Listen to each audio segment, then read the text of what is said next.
আমাদের ভালোবাসা আলহামদুলিল্লাহ পূর্ণতা পেয়েছে, আমরা বিবাহ করেছি, দুজন একসাথে আছি। রুকো যারা, সবার করো।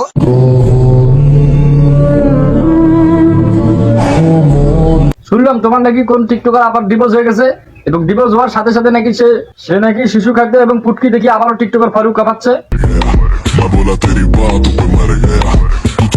করোনার সময় এত মানুষ মারা গেল, তখন তুই কেন মারা গেলি না? তাহলে বুঝ, করোনার এই মহামারী তোর উপর দিয়ে গেছে, তাহলে তুই কত বড় সুদ মারানি। আপনারা সব সময় দোয়া করবেন আমাদের জন্য, যাতে আমরা সব সময় মরণ পর্যন্ত একসাথে থাকতে পারি। মরণ পর্যন্ত থাকার কথা বলে বিয়ের 2 দিন পর হতে না হতেই পোলাটার গোড়ায় লাত্তি মেরে দূরে সরে দিলি। ছাইরা দিলি কামটা কি ভালো করলি? ছাইরা দিলি ভালো কথা, ছাইরা দেওয়ার 2 দিন পর হতেই না হতেই শিশু খাদ্য এবং আবার প্রকৃতিকে টিকটক করা শুরু করলি। হাই রে টিকটক মাগি। এই ছেলেটার সঙ্গে অনামিকা ঐশীর বিয়ে হওয়ার পর অনামিকা ঐশীকে পুরো শেষ করে দিল। অনামিকা ঐশী যেখানে সে সাপড়ি টিকটক আছে এবং টিকটকে এসে পুকটি দেখিয়ে টিকটক করতো, আর সেখানে এই ছেলেটি এসে তাকে পুরো বোরকা পরে হিজাবি তাকে জান্নাতি বানাই দিল। এই পোলাটার ভুল ছিল। এই পোলাটা হয়তো বা জানে না যে কয়লা ধুলে ময়লা যায় না, এবং টিকটকের মাগি কখনো জান্নাতি হতে পারে না।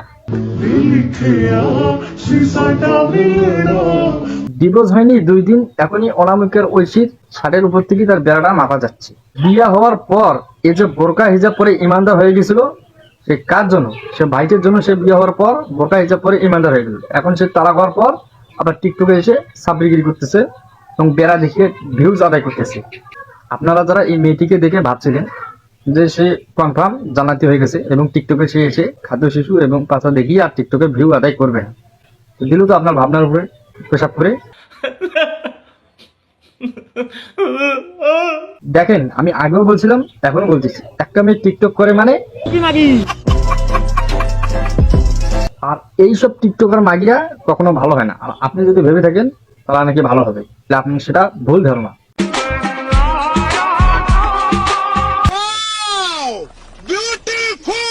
আপনি যদি ভেবে থাকেন যে আমি টিকটকের কোনো মেয়েকে আমি বিয়ে করে তাকে জান্নাতি বানাবো, তো সেটা আপনার ভুল ধারণা। টিকটকের মাগিরা কখনো জান্নাতি হতে পারে না। আসসালামু আলাইকুম। একজন কমেন্ট করেছে, পরিবর্তন নিয়ে কখনো হাসাহাসি করতে নেই, মাশাআল্লাহ অনেক সুন্দর লাগে। ধন্যবাদ আপনাকে। তো গাইস, আজকের ভিডিও এই পর্যন্ত। নেক্সট কোনো ভিডিওতে দেখা হবে, এবং এই রোস্টটা যদি আপনাদের ভালো লাগে থাকে অবশ্যই লাইক কমেন্ট শেয়ার করবেন এবং চ্যানেলটা সাবস্ক্রাইব করতে ভুলবেন না।